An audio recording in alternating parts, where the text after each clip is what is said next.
కాళోజీ జయంతి సందర్భంగా September 9న CM Revanth Reddy Warangal జిల్లాలో పర్యటిస్తారన్నారు MLA Nayini Rajender Reddy.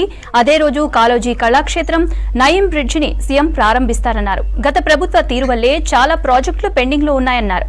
Hanamkonda Nayeem Nagar నాలాపై జరుగుతున్న అభివృద్ధి పనులను పరిశీలించారు. ఎమ్మెల్యే నాయిని రాజేందర్ రెడ్డి హన్మకొండ కరీంనగర్ వెళ్లే ప్రధాన రహదారిపై నిర్మిస్తున్న బ్రిడ్జి పనులను యుద్ధ ప్రాతిపదికన పూర్తి చేస్తామన్నారు ఎమ్మెల్యే నాయిని రాజేందర్ రెడ్డి. కార్యక్రమంలో మేయర్ గుండు సుధారాణి, కుడా chairman Inagala Venkatarami Reddy, GWC commissioner Ashwini Tanaji Wakade పాల్గొన్నారు. డ్రైనేజ్ కానివ్వండి, మాస్టర్ ప్లాన్ గురించి కానివ్వండి, ఆల్రెడీ అధికారులకు ఆదేశించడం జరిగింది. ముఖ్యమంత్రి గారు, కమిషనర్ గారు, కలెక్టర్ గారు వీళ్ళందరూ కూడా డిపిఆర్ని ఏ విధంగా చేయించాలి, ఏ సంస్థకి ఇవ్వాలి తయారు చేయడానికి అనే ఆలోచనలనే తయారు చేస్తున్నారు.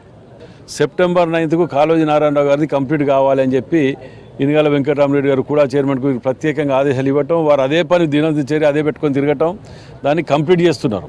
సెప్టెంబర్ 9కు కాళోజీ నారాయణరావు గారి కూడా పూర్తి స్థాయిలో కంప్లీట్ చేస్తున్నాం కాబట్టి దాంతోపాటు ముఖ్యమంత్రి గారు వచ్చినప్పుడు బ్రిడ్జిని కూడా ఓపెనింగ్ చేసే ఆలోచనలో ఉన్నాం. జనవరి లోపల ఆర్ఓబిని పూర్తి స్థాయిలో వినియోగంలో పెట్టేదానికి ప్రయత్నం చేస్తున్నాం.